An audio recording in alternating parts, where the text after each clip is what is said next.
Today's editorial is driving electric vehicle adoption.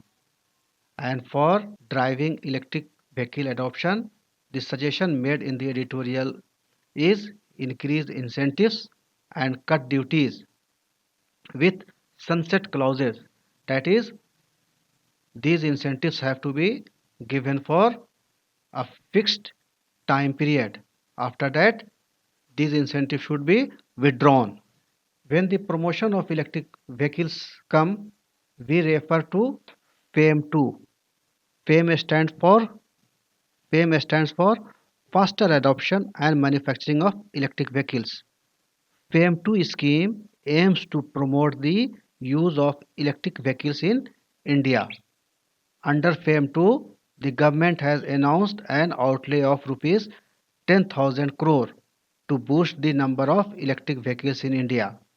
Further, rupees 1000 has been earmarked for setting up charging stations for electric vehicles in India. Charging station is very crucial for penetration of electric vehicles across the nation. The concern raised here is of personal vehicle segment, that is cars. The editorial argues that the electric vehicle cars, the cost of electric vehicle car is double that of fossil fuel cars. On the other hand, the cost of two-wheeler is 33% more than fossil fuel ones.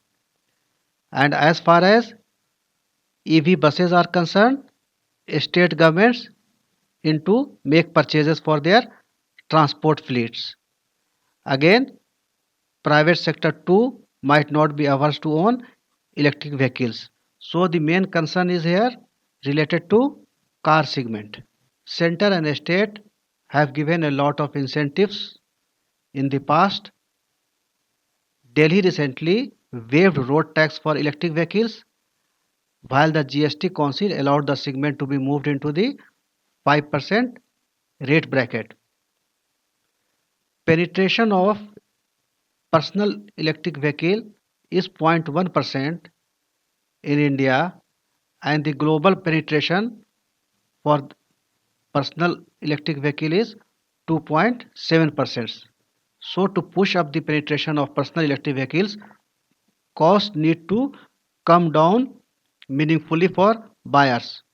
And the cause of concern here is higher import duties on EV and lower incentives on personal vehicles.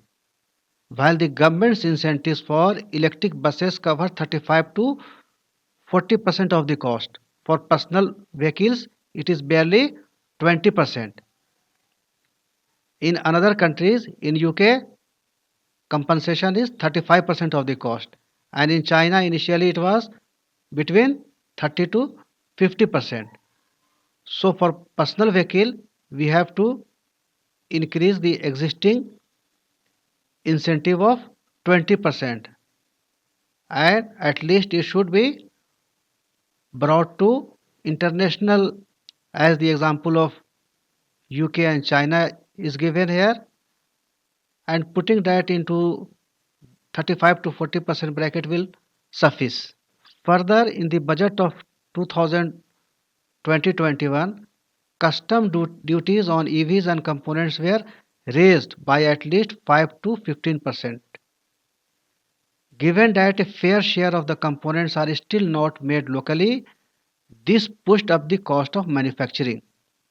It might help if the government lowered duties for a limited period of 3 years with a sunset clause to bring down the cost of production. This should encourage capacity creating for components as well.